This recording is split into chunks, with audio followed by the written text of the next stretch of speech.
Assalamualaikum warahmatullahi wabarakatuh. Hello everyone, good morning. How is your life today?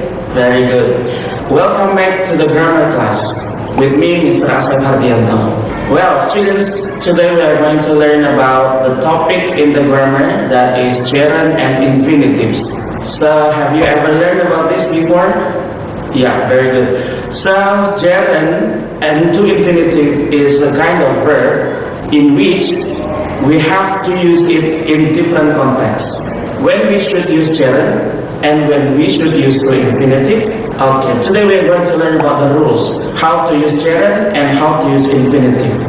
We start with gerund. In English, we can use the ing form of the verb, like for example, going, coming, sleeping, etc.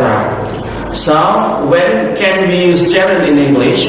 The first, we use gerund after certain verbs. Like for example, enjoy. When we construct in the sentence, I enjoy reading.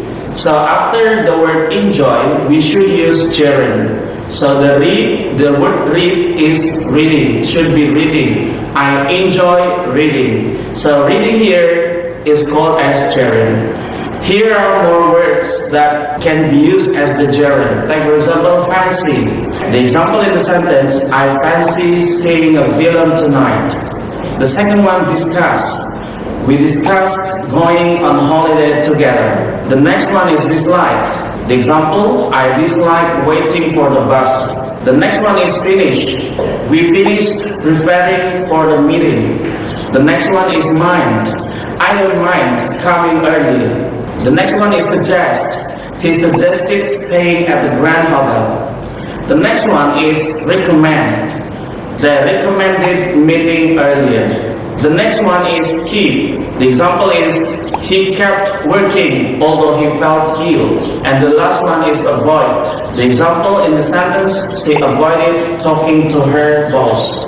The second rules of using gerund is instead of a noun. So if we use verb at the beginning of the sentence or as the subject, we should use gerund as the subject.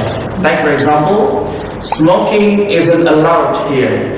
Smoking coming from the word of smoke, because we use it as a subject or as a noun. So smoke should be gerund, so it becomes smoking. The second one is swimming. Swimming is very good exercise. Do you get it? Okay. The next rule is after prepositions. So we use gerund after the prepositions. When we find preposition in the sentence, so after the preposition, we should use gerund. Like for example, I drank a cup of coffee before leaving. Before is preposition. So after before, we use gerund. The word leave becomes leaving. So I repeat the example. I drank a cup of coffee before leaving. So leaving is a gerund. The second example is it's a good idea to brush your teeth after eating. So after is the preposition and so eat should be eating. So eating is gerund. Another rules is we also use gerund after preposition in phrasal verb. The example is I gave up smoking. Give up is phrasal verb and smoking is gerund. Now we come to the next rules for to infinitive. So to infinitive is the form of the verb which begin with to. It means that before verb we use to. So the rules quite similar with gerund. Yeah, there are three rules. The first is we use the infinitive after certain verbs. For example, decide. So after decide, we have to use to infinitive. Like for example, he decided to leave early. This is for affirmative sentence. The second one is he decided not to stay. This one is negative sentence. Here are more words to take to infinitive. The first is agree. The example in the sentence, she agreed to give a presentation to the meeting. The second one is ask.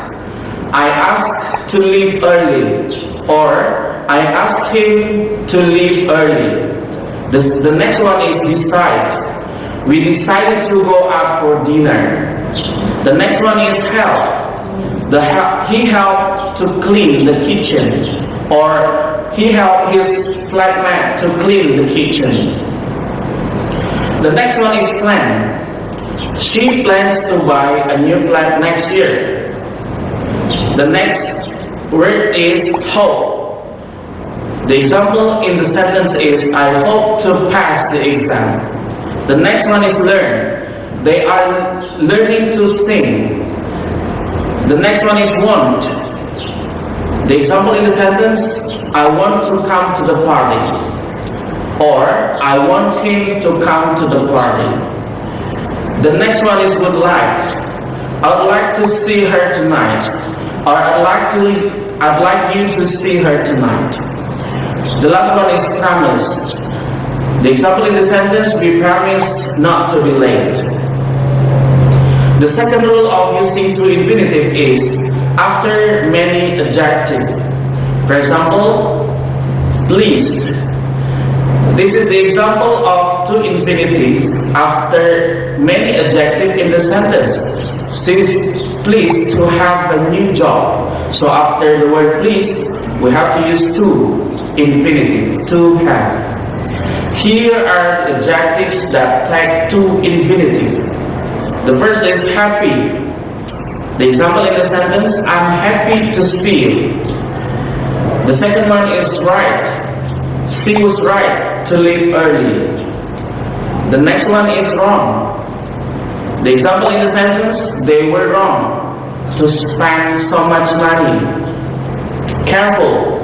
The teacher was careful to speak clearly. The next one is lucky. He was lucky to survive. The last rule of using to infinitive is to express purpose. We often use to infinitive to state why we do something.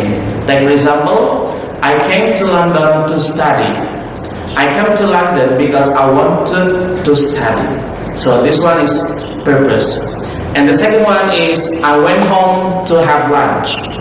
Now this one is also showing the purpose. So that's all our material today. Hope you can enjoy the material, and we see you again next meeting. See you. Wassalamualaikum warahmatullahi wabarakatuh.